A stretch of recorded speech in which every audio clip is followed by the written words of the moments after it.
Tunay nga po, napakabuti ng Panginoon. Hallelujah. May nais ko lang pong patutuhanan ang kabutihan ng Panginoon sa aking buhay.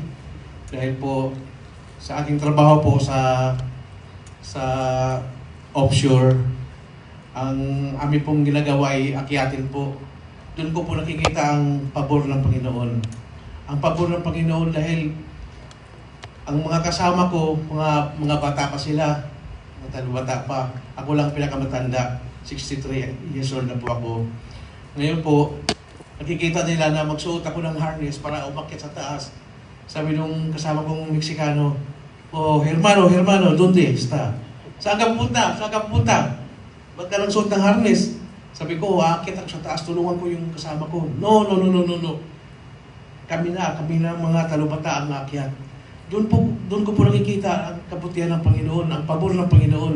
Dahil po nung ako po'y bata pa sa Hong Kong, bata pang welder noon, wala pang 40 noon. Ganon din po ginagawa ko sa aking mga kasamang matatanda na. Dahil po yung isang kasama kong matanda ng welder, magkapala yung salamin niya. Ngayon po, lalaglag yung salamin. Naapakan niya habang naghihilang siya. Ang ginagawa niya, naghanap siya ng yung transparent na tape, pinagdugtong-dugtong niya. Sabi ko, wag na. Ako nang bahala dyan. Ako nang bahala. Huwag ka nang dyan. Sige, ikaw lang magbantay sa akin. Ginagawa ko yun. Kaya ganun po ako ngayon na may edad na, ganun naman po ginagawa sa akin mga bata. Ako na dyan. Huwag na dyan. Doon ka lang sa medyo madali. Kaya purihin po ang Panginoon. Kabutihan po ng Panginoon. So, buksan po natin ng mga aklat sa unang Korinto 11:23. Ito ang aral na tinanggap ko sa Panginoon at ibinigay ko naman sa inyo. Ang Panginoong Hesus nung gabing siya ay pinagkanulo ay dumampot ng tinapay.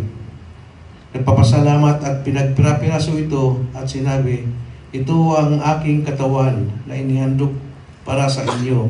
Gawin ninyo bilang pag-alala sa akin." Ay partik na po natin ang ating mga tinapay.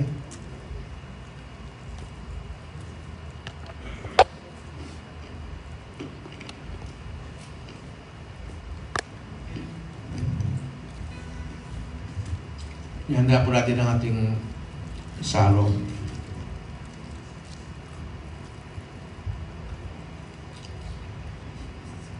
Gayon din naman, pagkatapos maghapunan, ay hinawakan niya ang saro at sinabi, "Ang sarong ito ay bagong tipan na ipinagtitibay ng aking dugo. Tuwing inumin ninyo ito, gawin ninyo bilang pag-alala sa akin. Sapagkat tuwing kanin ninyo ang tinapay na ito at iinom sa sarong ito ay papahayag ninyo ang kamatayan ng Panginoon hanggang sa muling pagparito niya."